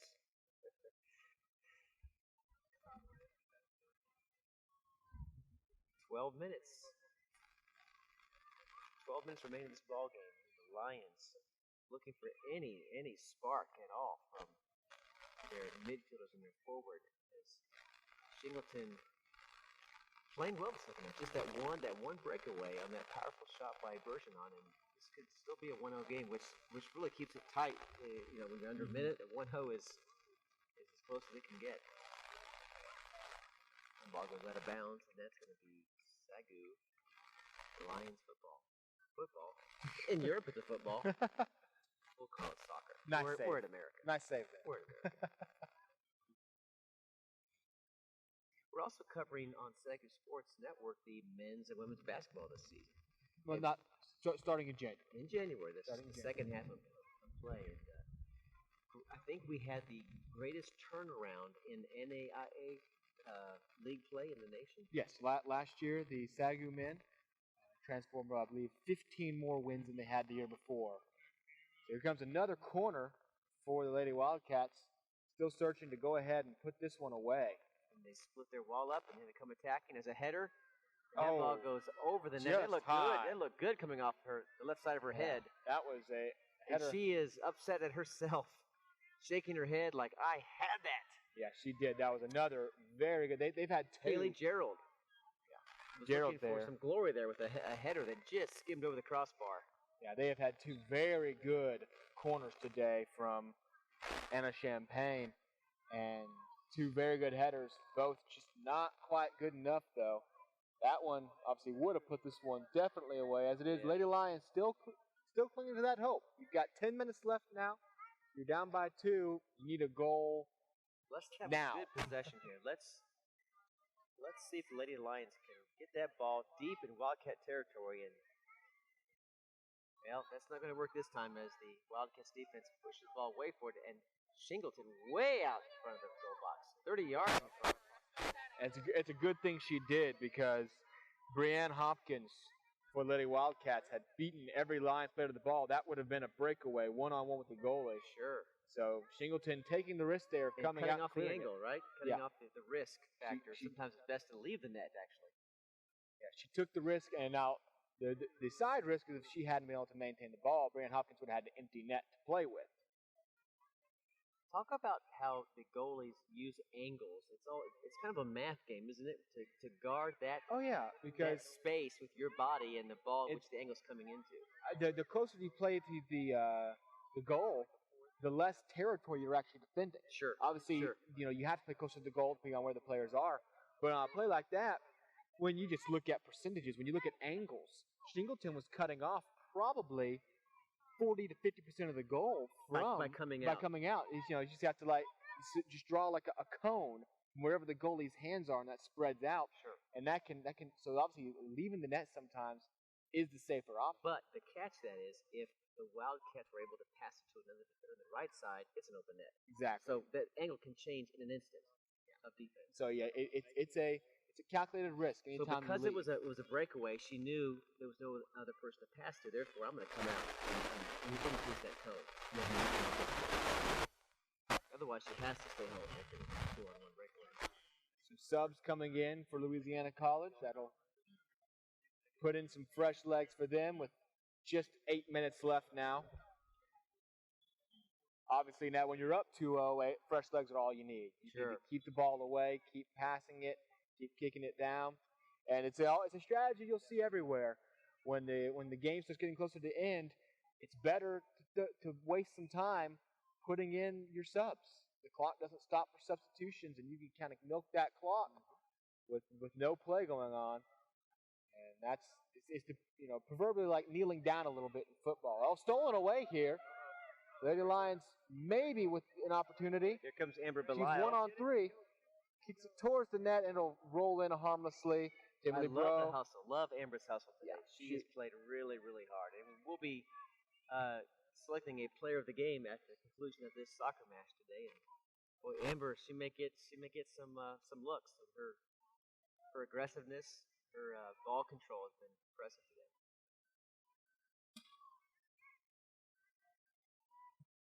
Danielle Ramirez pushed the ball left. Wildcats picked that ball up. Vicky unable to retain possession. Wildcats now turn and move. Center. Forward. And there just a second too late was number 13, Sarah Smith, who again scored one of 2 goals for the Wildcats today. So she's staying aggressive. She scored the first goal in the 17th minute. She's had a few more opportunities since then. She was very close to Here's scoring Amber the again. second goal. She pushed it forward to the right. And waiting for that ball is Amy Lambden. And she's met by number 31 defensively. Ashley Dubrow called her name a lot today. She takes care of that. Quick offensive attack. And now we're going to go the other way. As Audrey Davila tries to ward off Sarah Smith from taking the ball. But Wildcats continue to retain possession. Now centering. Now a kick toward the top right side. And quickly to step in the way is Shingleton. Wasn't too much of a dangerous kick there, but nevertheless, you got to stop those, Tim. You know, you got to stop those because just because they're not dangerous, if you don't get in the way, they're still going in. That would have gone in. You can ask England's goalkeeper from the 2010 World Cup how easy some of those shots are. All it takes is a deflection off your glove, and well, you're a punchline for the next 50 years. Is set in stone. We're nearing the 5-minute mark remaining in this soccer match today here at Lions Park on a nice, breezy, comfortable day here in Waxahachie. Again, it's got to be 25 degrees cooler than it was yesterday. Absolutely. My car thermometer was showing like 104 yesterday, and it seems like 2 months away from today's very pleasant weather. Mm-hmm.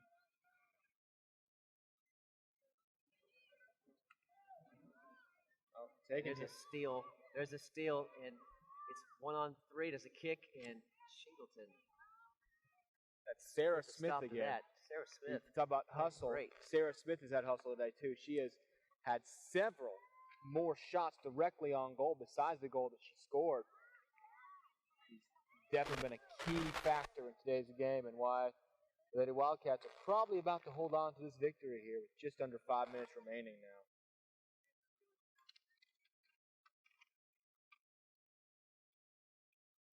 We'll also, at the conclusion of this game, have second half stats for you. But the most important stat is the stat on the scoreboard, 2-0 in favor of the Wildcats. But the Lady Lions have shown some flashes of excellence, although none has resulted in a goal yet. You have to like the overall improvement of this program from, like you said, the days when it was really tough to watch these Lions play soccer. Yeah, no, overall the improvement of the program is astronomical. Obviously, it's from seasons when you weren't even winning a game. So obviously, the program's on the rise. It's on the rise and very young, as you mentioned. It's not hard to find silver linings when you have 16 underclassmen on the team. Hopefully, a lot of those coming back next year. Obviously, this year, this isn't a loss yet. There's still a lot of games to play this year. You don't write off a season after 4 games. No, absolutely not. A lot more to play. The Wildcats looking to improve to 3-1. If they can hold on just another 3-4 minutes or so. Already eclipsed last year's win total. Sure. Only 2 wins last year. And a chance to make it 3-1 on the season right here. All it'll take is preventing a miracle Lions comeback. Another substitution in. Number 34. Coming in for Angelica Rios. And the Wildcats again look to play keep away from the defense of the white shirts of the Lady Lions as we approach the 3-minute mark. Now here's a takeaway by the Lions, and here comes Amber. She boots the ball way forward. No offsides here. And the goalie comes well out of the box to kick that back. And now Amber again on the move. Amber, a lot of energy, and she takes the ball. There's going to be a whistle. That's going to be called against number 10, Brandy Martin. So, Lions trying to at least put 1 on the board before this game is over. Love that aggression by Amber. Yeah, and Amber Bilal has definitely been holding her own in the middle. From Roseville, California. Whitney High School in Roseville, California. You can Good to tell see. she's not looking at the scoreboard. She's playing like this game is. Like I said, Like it's never 1-1 impossible. tie. It's never impossible, but very difficult for Lady Lions now. They're pushing in here, trying to find even an inch of spare room. Danielle Tessie Lady- had a shot at that, but Lady slipped out of Wildcats her have not feet. afforded them that inch today. Turns the corner, centers the ball, and that's taken away by a defender. And here comes Lambden, number 13, and she's tripped up, and she's in pain. She's able to climb back to her feet, but she's in obvious pain as she is Looks like, limping on the field. looked like a bit of a tweaked ankle there. Got her leg wrapped around the defender. Under 2 minutes left now in the game. And Amy, right in front of us, she's not at full strength anymore, so we'll see if Fortner keeps her in. Wasn't sure what happened there, but it looks like just a fight for the ball and perhaps an ankle turn or Yeah, got fight kicked in for the shin. ball, and I think she sort of landed on it wrong. Doesn't look like there's too much damage done, or she's still up and walking around.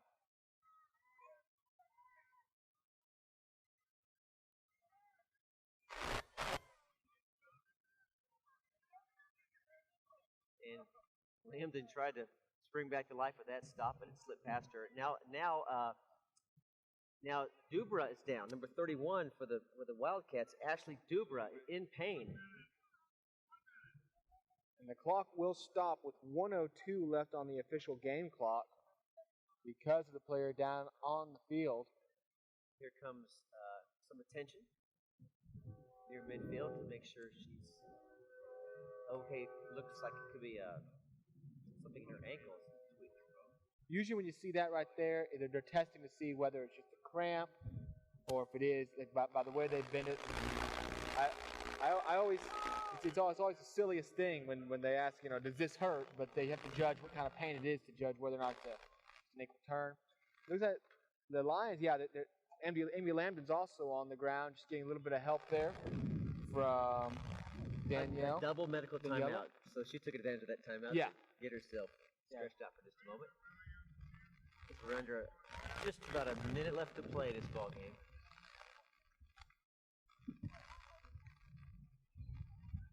And again, the men's game will begin in about 20 minutes at the conclusion of this soccer match. Both men's teams are warming up in the practice field behind us. And the ball is back in play as the Lady Lions retain possession. Looking for one last push to get one goal on the board. To finish this game on a high note, here comes number 8, Danielle Ramirez. Now back to Davila, who pushes forward. And Lambden, who might not be at full strength anymore, lets that ball get by her. And at this point, the Wildcats are just trying to run out the clock, Tim. That's all they need to do. Clear it down, far down the sideline. Kills another 10 seconds easily there. That's what you want to do. Just time run off the clock. 13 gives a mild chase. Sarah Smith, again, who scored the first goal.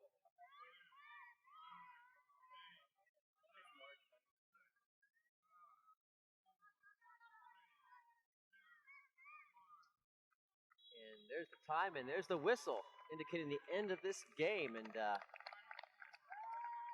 final score will be that 2-0.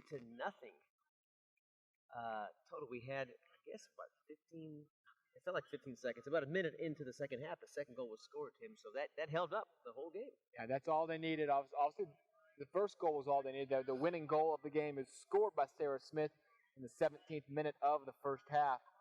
But a minute into the second half, when you go down 2-0 that quickly, we talked about how that's when you need to come out firing. It's like come out swinging and trying to get a tie early on. Lady Wildcats are having none of that. Quickly went down and scored.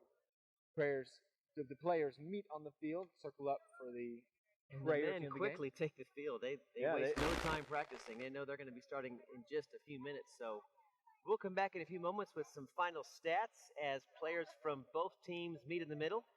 Let's have a moment of prayer and thanksgiving to the Lord who gave them both a safe match and on a great day for soccer here at Lions Park in Waxahachie, Texas. Your final score again, 2-0 in favor of the Wildcats.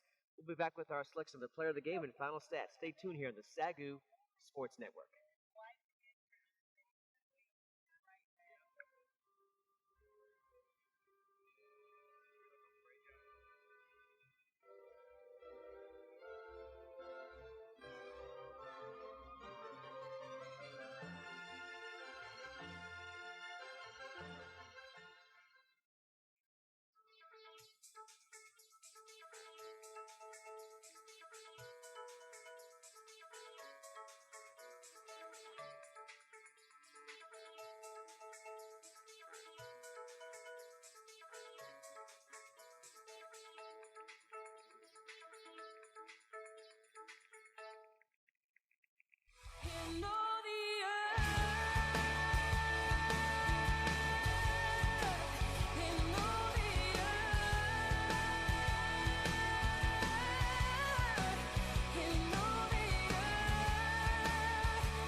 The women just fell to the Wildcats of Louisiana College 2-0 in a close game, but they were outmatched in that quick goal early in the first half and quick goal in the second half, and they just could not find a way to put one through the net today, Tim. Yeah, they couldn't find a way to get down the field. That absence of a true forward showed the day, unfortunately, for the Lady Lions. Looking at some final stats here, Louisiana did take over in the shot totals finally, and total shots in the game. They had 15, SAGU only had 11. And then SAGU had 10 shots on goal. Obviously, you mentioned a lot of those just from way outside, just dropping in. Louisiana had 5, 2 of those finding back in the net. And Louisiana led the Lady Lions 5-1 on corner kicks. We're going to give our player of the game out now. I think we can talk about it, but I think I'm going to give it to Amber Belai. Just her hustle, her aggressiveness, and her overall style of play was impressive. Though no goals were scored, I like her attitude, and her body language really was saying a lot. Yeah, today. we don't have official stats on how many shots she had, but she did seem to really have control, cutting up the middle, is taking the ball, working her way down the field. So that's what you need. You need a lot of different different things, including that momentum. Hopefully, on a day that you can find more opportunities, that'll mean more. And that was number 22 for the Lady Lions, Amber Bilal. She's a backup goalkeeper as well, so we'll look for great things from her in the next game. Stay tuned now. We'll be back in just a few minutes for the start of the men's soccer game as Louisiana College squares to face off against the SAGU Lions. And we'll start that near about 5 o'clock or so, right? Yeah, it's almost 5 o'clock now, so probably a little bit after 5 as the men have to have their traditional warm-up time. So don't go anywhere. Well, go get yourself something to drink. Go order a pizza and enjoy SAGU Sports Live tonight. Here as the first men's soccer game kicks off on SAGU Sports Live.